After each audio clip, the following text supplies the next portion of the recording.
Good evening students. मैं government college Bemetara से guest lecturer सृष्टि श्रीवास्तव। आज इस वीडियो में हम अर्बन ज्योग्राफी जो कि 4th सेमेस्टर में अर्बन ज्योग्राफी का 3rd यूनिट है, उसका एक टॉपिक नगरीय आर्थिक आधार, मूल एवं गौण संकल्पना, उसके बारे में पढ़ेंगे। तो सबसे पहले हम ये देखेंगे कि नगरीय आर्थिक आधार की संकल्पना क्या है। तो नगरों के अन्यान्य भौतिक सांस्कृतिक आधारों में आर्थिक पक्ष सर्वाधिक महत्वपूर्ण है। ग्राम्यांचल के मध्य नगर नाभिक बिंदु होता है जो अपने चातुर्दिक व्याप्त क्षेत्रों की विविध आर्थिक, सामाजिक तथा सांस्कृतिक राजनीतिक आवश्यकताओं की पूर्ति करता है। अतः नगरों का अस्तित्व उनकी उन क्रियाओं एवं सेवाओं पर आधारित होता है जिन्हें वह बाह्य नगरीय निवासियों को अर्पित करते हैं। ठीक है, तो जो नगर है उसका अस्तित्व किस पर निर्भर करता है? वह जो वो उत्पादित कर रहे हैं। ठीक है, तो उसको आसपास के क्षेत्र, जैसे या आसपास का गांव भी हो सकता है या उपांत क्षेत्र भी हो सकता है, वहाँ के निवासियों को अगर वो अर्पित कर रहे हैं यहाँ, या फिर वहाँ पे उन सामानों की बिक्री हो रही है। ठीक है, तो ये क्या कहलाएगी? यही सेवाएं नगर का आर्थिक आधार कहलाएगा। ठीक है, तो नगर अपने प्रदायों के बदले में नगरेतर क्षेत्रों में उत्पन्न होने वाली वस्तुओं और सेवाओं को प्राप्त करता है। ठीक है, अब नगर तो अपनी सेवा प्रदान कर ही रहा है, और साथ में जो नगर के जो बाहरी जो क्षेत्र हैं वहाँ से भी क्या है, वो कई सारी वस्तुओं और सेवाएं प्राप्त करता है। जैसे कि अगर हो सकता है आसपास जो कृषि क्षेत्र है वहाँ से अन्न की प्राप्ति हो गई, या फिर जो ग्रामीण क्षेत्र है आसपास के वहाँ से मजदूरों की प्राप्ति हो गई। तो इस प्रकार से दोनों के बीच आदान प्रदान चलता रहता है। ठीक है, तो इस प्रकार नगर और बाह्य नगरीय क्षेत्रों के मध्य विविध कार्यात्मक संबंध पाए जाते हैं जो दोनों को एक दूसरे से संयुक्त करते हैं। वास्तव में नगर पूर्णतः आत्मनिर्भर इकाई नहीं है, बल्कि इसका अस्तित्व ग्राम्य नगरीय अन्योन्याश्रित संबंध पर आधारित होता है। ठीक है, अब मार्क जेफरसन, ठीक है, उन्होंने क्या बताया था? उन्होंने कहा था कि नगर स्वयं उत्पन्न नहीं होते, बल्कि ग्राम्यांचल उन्हें उन कार्यों हेतु स्थापित करते हैं जो केंद्र स्थल पर संपन्न होने चाहिए। ठीक है, तो इस दृष्टिकोण से किसी नगर को एकाकी भौतिक इकाई नहीं माना जा सकता। मतलब हम ये नहीं मान सकते कि कोई नगर है तो उसकी जो उत्पत्ति हुई है या फिर वहाँ पे जो भी क्रियाएं हो रही है तो वो पर्याप्त है उसके लिए, वो जबकि वो क्या होता है, अपने आसपास के जो ग्रामीण क्षेत्र हैं या बाह्य नगरीय क्षेत्र, उस पर भी वो डिपेंडेंट होता है। ठीक है, तो इस दृष्टिकोण से किसी नगर को एकाकी भौतिक इकाई तो हम मान ही नहीं सकते हैं, और नगर विविध क्रियाओं का संकेंद्रण स्थल या क्षेत्र होता है जहाँ से उत्पादित वस्तुएं एवं सेवाएं बाह्य नगरीय क्षेत्रों के लिए प्रेषित की जाती है। उन वस्तुओं और सेवाओं के विनिमय से नगर को आय या जीविका प्राप्त होती है। अतः नगर और ग्राम्यांचल की अन्योन्याश्रितता आवश्यक ही नहीं वरन अनिवार्य होता है। ठीक है, और ग्रामीण और नगरीय कार्यों में भिन्नता पाई जाती है। ग्रामीण क्षेत्रों में प्राथमिक कार्यों जैसे कि पशुपालन हो गया, आखेट हो गया, उत्खनन, कृषि आदि की प्रधानता होती है। ठीक है, मतलब ग्रामीण जो क्षेत्र है वहाँ पे मुख्यतः प्राथमिक क्रियाकलाप ही किए जाते हैं, और वहाँ की जो कार्यात्मक विविधता जो है वहाँ पे बहुत कम ही पाई जाती है। मतलब जैसे कि प्राथमिक कार्य ही कर रहे हैं, जैसे खेती करेंगे या पशुपालन या शिकार हो गया, है ना, इस टाइप से। जबकि नगरीय क्षेत्रों में क्या होता है, द्वितीयक, तृतीयक और चतुर्थक कार्य मुख्यतः किए जाते हैं। ठीक है, और यहाँ पे कार्यात्मक विविधता भी पाई जाती है। अब जैसे हम अपने शहर में ही देखें तो यहाँ पे कितना कुछ है, यहाँ पे सैलून है। ठीक है, और जैसे कि आटा चक्की वगैरह हो गया, विभिन्न प्रकार की दुकानें हो गई, स्टोर्स हो गए, और शिक्षण संस्थाएं हैं, प्रशासनिक संस्था है। ठीक है, तो इस टाइप से कई सारी चीज़ें क्या है नगर में होती हैं। तो नगरों में उत्पादित समस्त वस्तुओं तथा सेवाओं को उनके उपयोग क्षेत्रों के आधार पर दो प्रमुख वर्गों में रखा जा सकता है।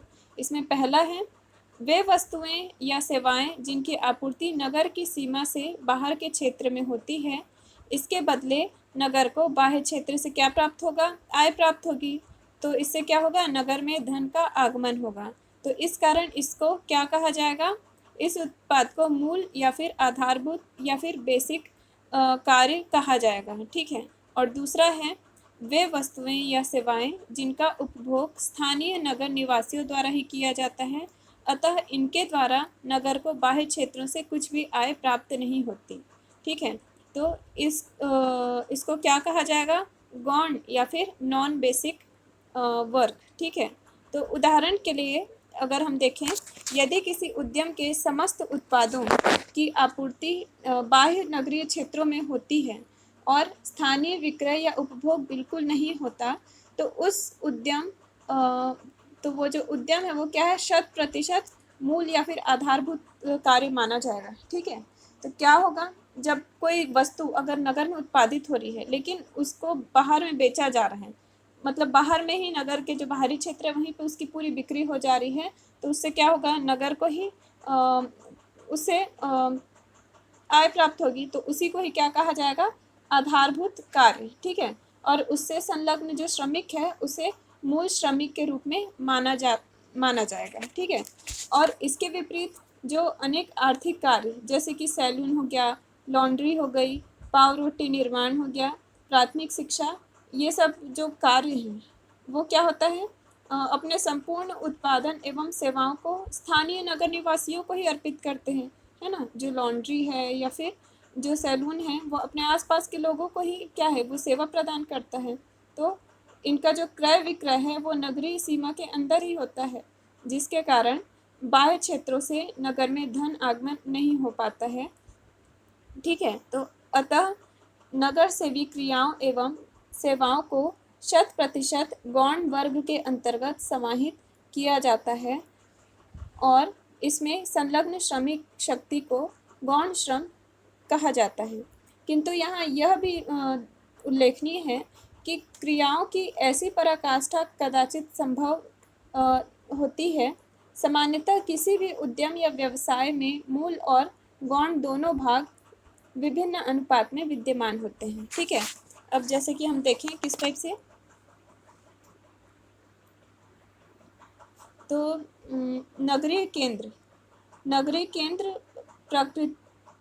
प्राकृत्य बहुल होते हैं, ठीक है। मतलब बहुत सारे कार्य होते हैं वहाँ पे, और बहुधा प्रत्येक कार्य में कई मात्रा मूलक वर्ग के अंतर्गत कई गौण मूलक वर्ग भी आते हैं, ठीक है। तो यहाँ पे आर्थिक कार्य के मूल और गौण भाग के अनुपात को गणितीय भाषा में मूल गौण अनुपात कहा जाएगा, जिसको हम B/N रेशियो भी कह सकते हैं। उदाहरण के लिए किसी नगर में कुल 20,000 श्रमिक कार्यशील हैं और उनमें से 10,000 श्रमिक मूल क्रियाओं में और 10,000 गौण क्रियाओं में संलग्न हैं, तो मूल गौण अनुपात 100:100 होगा, ठीक है। तो ये जो हम देख रहे हैं उसमें क्या है, मूल गौण अनुपात 100:100 होगा, ठीक। और इसका तात्पर्य क्या हुआ कि इस उद्योग में प्रति 100 मूल श्रमिक पर 100 गौण श्रमिक कार्यरत हैं, ठीक है। इसी प्रकार यदि समान श्रमिकों, जैसे कि मान ले हम 20,000 श्रमिक वाला कोई दूसरा नगर है और वहाँ पे 8,000 क्या है, मूल श्रमिक हैं और 12,000 गौण श्रमिक हैं, तो दूसरे नगर का मूल गौण अनुपात कितना हो जाएगा, 100:150। इसका तात्पर्य यह हुआ कि दूसरे नगर में गौण श्रम मूल का 1.5 गुना अनुपात है। इस प्रकार नगरीय अर्थव्यवस्था की तुलनात्मक अध्ययन के लिए मूल गौण अनुपात के एक अत्यंत उपयोगी मापदंड सिद्ध हो सकते हैं, ठीक है। अब हम देखेंगे आर्थिक आधार के लिए कौन कौन सी शब्दावलियों का प्रयोग किया जाता है, ठीक है। तो नगरीय केंद्रों के आर्थिक विघात्व की उपरोक्त संकल्पना को विभिन्न सामाजिक विज्ञानों, विशेषतः अर्थशास्त्र और भूगोल में 60 वर्षों से विशिष्ट मान्यता प्राप्त है। इस संकल्पना के लिए सामान्यतया आर्थिक आधार शब्दावली का प्रयोग किया जाता है, जहां एक और कुछ लेखकों ने इसे नगर के कराधान का पर्यायवाची माना है, वहीं दूसरी ओर अन्य लेखकों ने नगर की उन क्रियाओं की अभिव्यक्ति हेतु प्रयोग किया है जो अधिकांश श्रम को समाहित करते हैं, ठीक है। मर्फी के अनुसार संदेह को दूर करने के लिए आवश्यकता है कि आर्थिक आधार शब्दावली को उन्हीं क्रियाओं के लिए सीमित रखा जाए जिनसे नगर को धन प्राप्त होती है। इसे साधारण रूप में आर्थिक सर्वेक्षण की भी संज्ञा प्रदान की जा सकती है। ठीक है। अब मूल और गौण क्रियाओं या वस्तुओं की अभिव्यक्ति हेतु विभिन्न विद्वानों ने आंग्ल भाषा में भिन्न भिन्न समानार्थी शब्दों का प्रयोग किया है। तो अब आइए हम जानते हैं कि क्या होता है, कौन कौन से शब्दों का उन्होंने प्रयोग किया है। मूल की क्रिया के लिए बेसिक या आधारभूत, अर्बन ग्रोथ मतलब नगरीय वृद्धि, एक्सटर्नल मतलब बाह्य, सिटी सपोर्टिंग मतलब नगर समर्थक, अर्बन बिल्डिंग मतलब नगर निर्माता, एक्टिव अर्थात सक्रिय, एक्सपोर्ट अर्थात निर्यात आदि शब्दावलियों का प्रयोग किया गया है। इसके विपरीत गौण क्रिया के लिए नॉन बेसिक अर्थात अनाधार, अर्बन सर्विंग अर्थात नगर सेवी, इंटरनल अर्थात आंतरिक आश्रित, पैसिव अर्थात निष्क्रिय, इम्पोर्ट अर्थात आयात, इन शब्दावलियों का प्रयोग किया गया है। ठीक है। और जो हम पढ़ेंगे उसमें मुख्यतः इसको हम क्या कहेंगे, मूल कार्य और गौण कार्य। ठीक है। अब हम देखेंगे कि आर्थिक आधार की संकल्पना का विकास किस प्रकार से हुआ। नगरीय आर्थिक आधार संकल्पना का उद्भव 20वीं शताब्दी के तीसरे दशक के आरंभ में हुआ। ठीक है। सर्वप्रथम फ्रेडरिक एल ओल्मस्टेड ने 1921 में, ठीक है, न्यूयॉर्क प्लानिंग कमेटी के एक सदस्य के लिए एक पत्र लिखा था कि उत्पादक व्यवसायों को स्थूल रूप से दो वर्गों में विभक्त किया जा सकता है। पहला प्रधान व्यवसाय जिसका प्रयोग स्वयं नगर के अंदर नहीं होता, जैसे सामान्य प्रयोग के लिए विनिर्मित वस्तुएं। दूसरा सहायक व्यवसाय जो प्रत्यक्ष या परोक्ष रूप से सेवा से संबंधित होते हैं और प्रधान व्यवसायों में संलग्न व्यक्तियों की सुविधा के लिए होते हैं। ठीक है। 1921 में ही आरुसो ने इस विचार को व्यक्त करते हुए लिखा था, यह सर्वविदित है कि नगरों में विकास की अवधारणा असाधारण शक्ति होती है। यह नगर केंद्र के प्रधान और गौण व्यवसायों के मध्य संबंधों के कारण उत्पन्न होती है। प्रधान व्यवसाय वे हैं जो प्रत्यक्षतः नगर के कार्यों से संबंधित होते हैं। गौण व्यवसाय वे हैं जो प्रधान आकृति के व्यवसायों में संलग्न व्यक्तियों की खुशहाली के लिए रख रखाव से संबंधित होते हैं। सन 1927 में प्रकाशित न्यूयॉर्क प्रादेशिक नियोजन समिति के न्यूयॉर्क और इसके परिक्षेत्र का प्रादेशिक सर्वेक्षण में आरुसो द्वारा सुझाए गए प्रधान और गौण के रूप में ही आर्थिक आधार संकल्पना की व्याख्या की गई थी।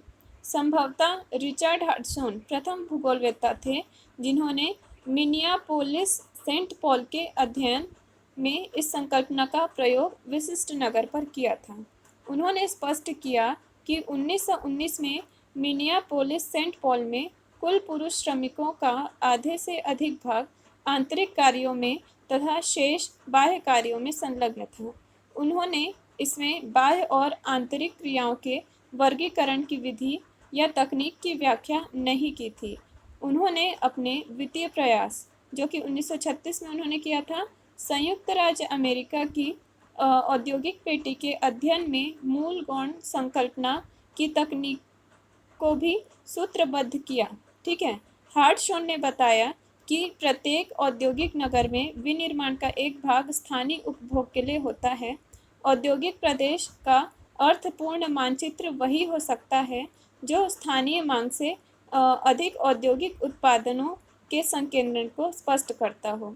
उन्होंने निश्चित किया कि नगरों की कुल जनसंख्या का 10% भाग केवल विनिर्माण की स्थानीय मांग को पूरा करेगा और इससे अधिक श्रम बाह्य नगरीय आवश्यकताओं की पूर्ति हेतु उत्पादन करेगा। निश्चित ही यह एक पुरोगामी प्रयास था जिसे पूर्णतया व्यक्तिनिष्ठ कहा जा सकता है।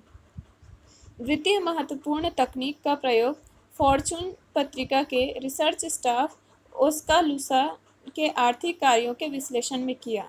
उन्होंने ओस्कालूसा तथा शेष संसार के मध्य भुगतान शेष की माप की और नगर के स्थानीय धारकों और स्थानीय धारकों के मध्य अस्थानीय धारकों के मध्य अंतर का स्पष्टीकरण किया।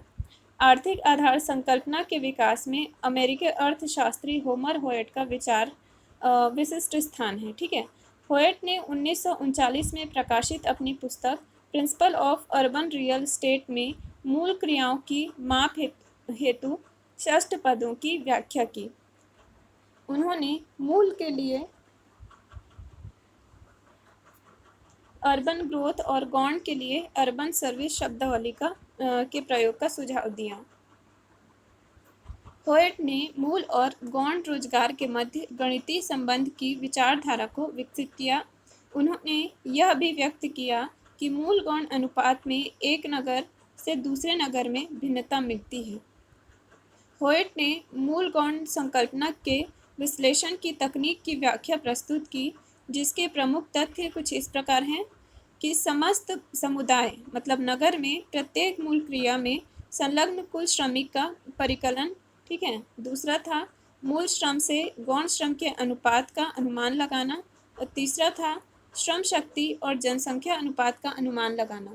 चौथा था आधार के प्रत्येक उपखंड में भावी प्रवृत्ति का अनुमान लगाना, और पांचवा था मूल श्रम शक्ति की प्रवृत्ति के आधार पर कुल श्रम शक्ति और कुल भावी जनसंख्या की गणना करना। होयट द्वारा प्रस्तुत मूल क्रियाओं के निर्धारण की तकनीक के प्रकाशन के पश्चात मूल गौण संकल्पना के सैद्धांतिक पक्षों की अभिरुचि में वृद्धि हुई और विभिन्न विषयों के अध्ययनकर्ताओं ने इसकी उपयोगिता को स्वीकार किया। ठीक है, परवर्ती वर्षों में नियोजन प्रतिवेदन और लेखों की बाढ़ सी आ गई, जिनमें मौलिक नगरीय आर्थिक आधार संकल्पना को संशोधित किया गया और इनके प्रयोग हेतु नई नई तकनीकों को भी प्रस्तुत किया गया। 1942 में हैरोल्ड मैककार्टी ने इस संकल्पना का विस्तार किया और इसे प्रादेशिक अर्थव्यवस्था और सामुदायिक अर्थव्यवस्था पर प्रयोग किया था। उन्होंने मूल और गौण क्रियाओं की व्याख्या व्यावसायिक पिरामिड के संदर्भ में प्रस्तुत की थी। 1944 में J.H. जोन्स और 1947 में रॉबर्ट E. डिकिंसन ने आर्थिक द्विघात्व की उक्त संकल्पना के प्रयोग के महत्व पर बल दिया था। रिचर्ड एंड्रयूज ने नगरीय आर्थिक आधार संकल्पना का विस्तार से अध्ययन किया। इससे संबंधित उनके लेख लैंड इकोनॉमिक्स पत्रिका में 1953 और 1955 तक प्रकाशित हुआ, किंतु एंड्रयूज के विस्तृत अध्ययनों के पश्चात आर्थिक आधार संकल्पना पर कार्य का समापन नहीं हुआ, बल्कि प्रतिवर्ष अर्थशास्त्रियों, नगर नियोजकों तथा भूगोलवेत्ताओं द्वारा इस संकल्पना का विविध प्रयोग जारी रहा। परवर्ती वर्षों के मूल और गौण क्रियाओं के अनुपात को निर्धारित करने वाली विभिन्न तकनीकें जो हैं वो बहुत विभिन्न प्रकार की थी, जिसका अध्ययन हम अगले वीडियो में करेंगे। आज के लिए बस इतना ही।